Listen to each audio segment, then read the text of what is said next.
Hi guys, welcome to rFactor 2. We're going to check out how the game is as we stand here in October of 2023.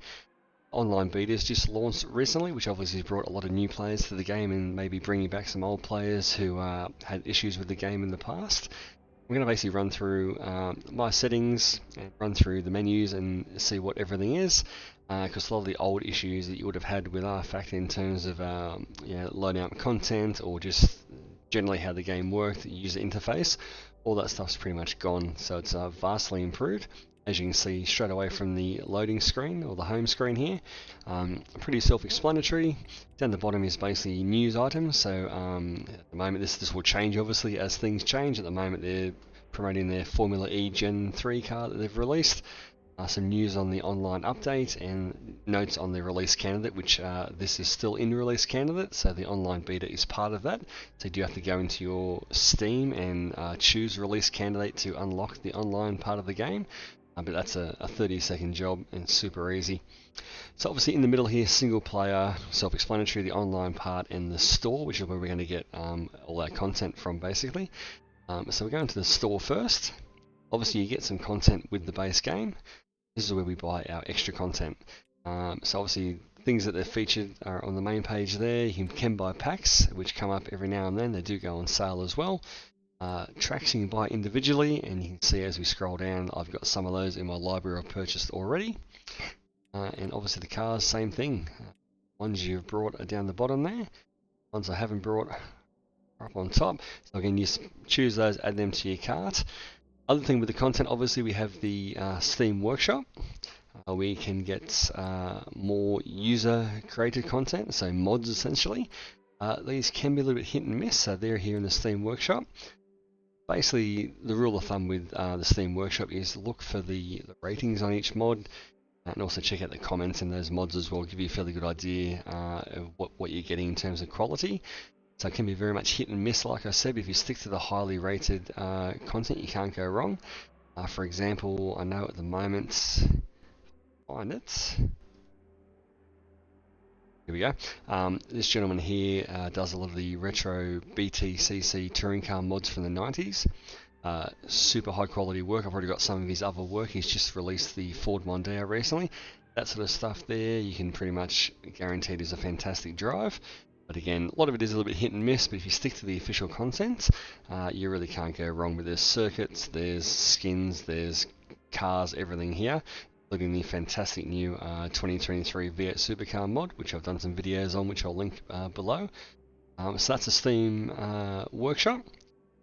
When you, basically I should have said, sorry, go back in there.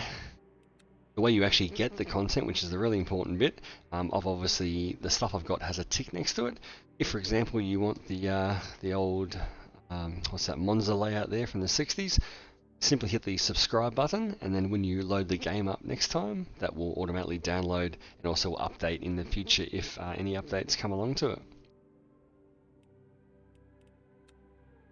Then in the manage content, obviously this is where everything is installed. You've got your workshop content here, which you can see what you've installed. So that stuff you just subscribe to will end up in here. You can obviously uninstall stuff. You can reinstall it if you're having troubles. The store content is the official content from Studio 397. Again, same thing. Install and uninstall as you see fit. Things that you don't own obviously are down the bottom here. Can't install those yet until you pay for them, but they are basically ready to go.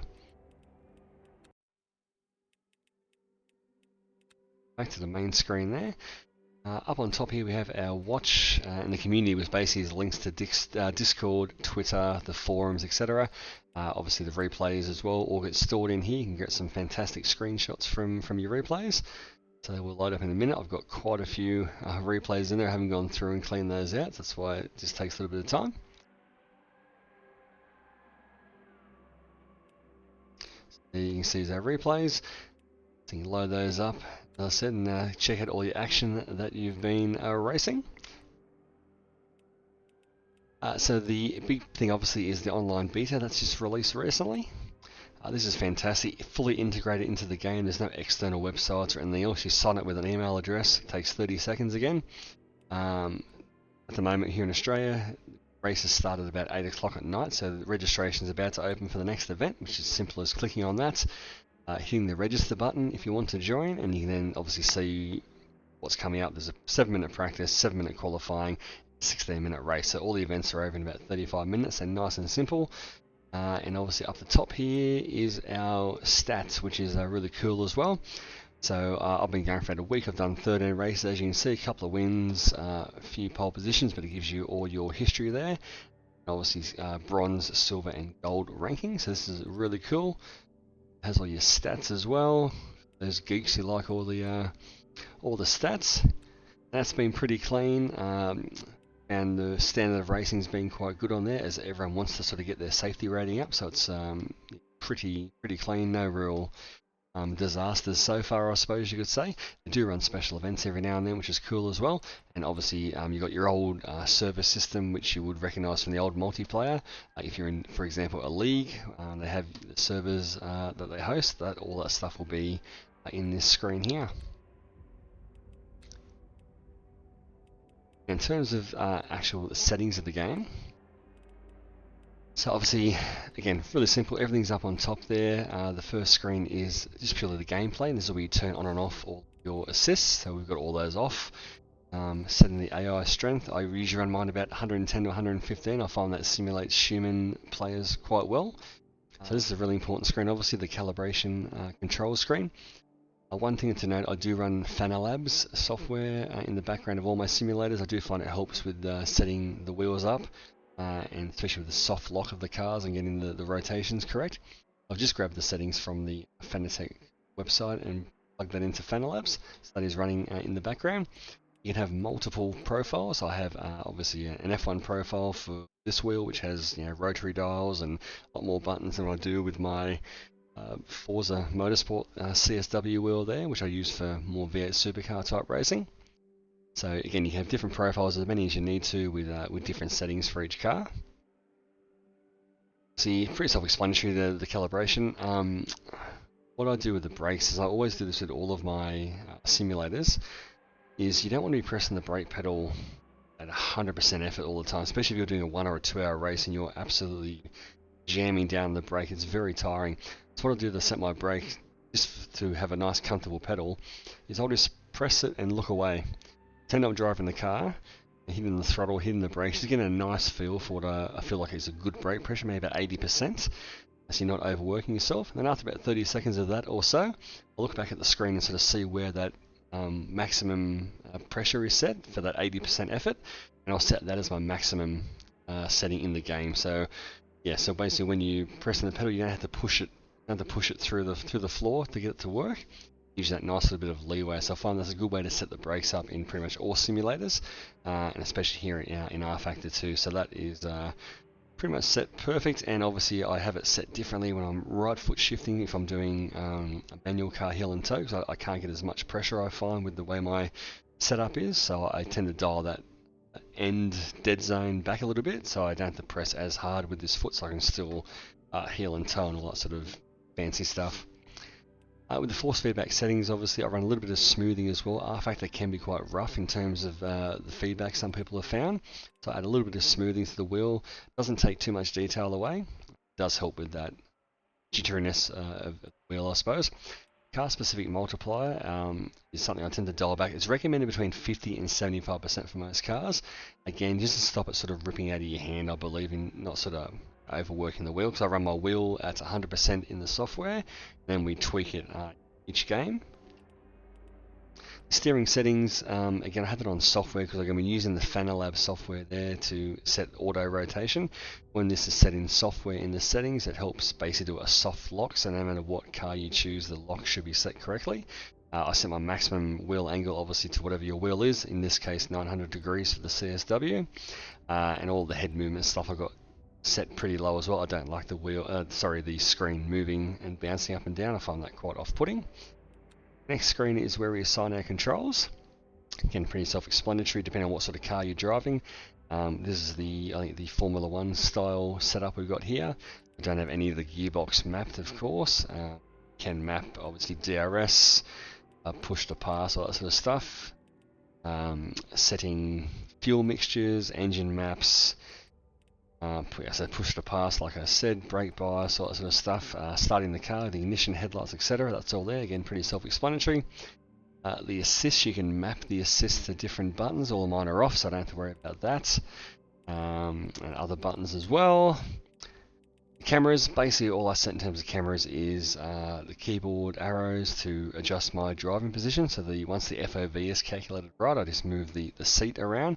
There are also controls here for the replay cameras, because you can use as a photo mode on replays, which is really cool to get some nice screenshots. I tend to map the WASD buttons to that to get some nice camera shots. And finally, it's just basically user interface in the game. So in terms of bringing up your pit menu, pit menu and the multifunction display essentially. So again, you map all those buttons in here, and then you just save that and save that in different profiles. Graphics, I run basically everything full because rFactors can look really, really good, but it's not an overly taxing game on your system, so you can run everything pretty much quite high, even on modest systems. I'm running a 2080 Ti here, so basically everything's maxed out essentially. I do run a reshade as well, which again I'll try and link that in the description below, which gives a really nice color palette as well to the game.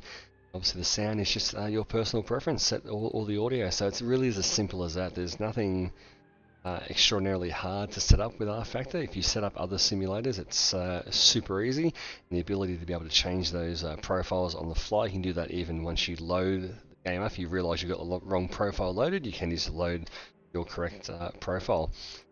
So I'll jump in and we'll show how simple this is to start a game. So this is the single player aspect. You got your session settings. You can set obviously the weather as well, and not very hard to use. We're going to go to the Monaco track here. All the official tracks are laser scanned in rFactor as well, so we'll use that. And the one of the official cars I'm going to choose is the Porsche 992 GT3 Cup car, which is one of the best cars I've ever driven in all of sim racing. Obviously you can go through any of your mods and choose whatever you need to. Obviously you can add different opponents here and turn on track limits, the flag rules, etc, etc. You can choose the amount of drivers you want to add in as well. And we click start racing. It really is as simple as that. So now you get into the game, you're able to enjoy the absolute best physics and force feedback that you got in any sort of simulators by far, and super easy to get here. So it wasn't not very hard at all. So let's jump in to Monaco in the Porsche, have a quick look. Before we head out on track, obviously the setup menu, super easy again. Everything's at the top there. Choose your fuel levels. We've got a few things turned off because I was doing a bit of content, so I'll turn off the fuel use and a few other things just for the purpose of making videos. Tires, suspension, aerodynamics, chassis, so steering lock, etc, etc.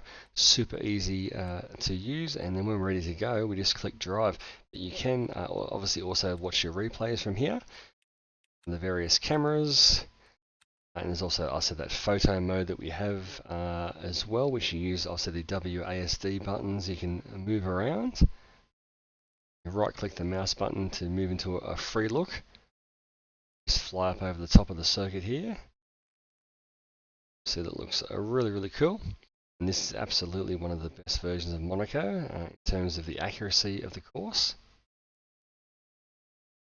Headed on track now, it would load up our correct control set, which will be that one there. Just press drive and off we go. Make our way out now onto the Circuit d'Azur, or Monaco, as we all probably know it better. You hit that brake pedal for the first time and turn the wheel, you feel the wonderful feedback coming through there. Really feel what the front tyres are doing. You'll certainly feel it if you lock a wheel, it'll come through your steering wheel, absolutely. And no matter how often I drive the other simulators, I make my way back to rFactor and it just feels natural, it feels like driving a car. So by far and away the best FFB and the tyre physics as well are absolutely phenomenal. It looks good as well. Stick to the official car and track content, you really can't go wrong. There are some great mods out there, but it can be very hit and miss like most mods are. especially when you leave it up to somebody else creating content. Let Studio 397 do it. It's very, very good. So hopefully this has demystified rFactor for you a little bit. It's not very hard at all to set up. It's not very intimidating. All those old problems are pretty much gone. And what you'll find is just a fantastic driving experience, and definitely check out the online beta. It's where you get some real value for money there. You can try out the rookie class for free, as all this base content before you decide to spend money on the rest of the game. So as always, thank you very much for watching, and hopefully see you out on track on rFactor very, very soon. Bye.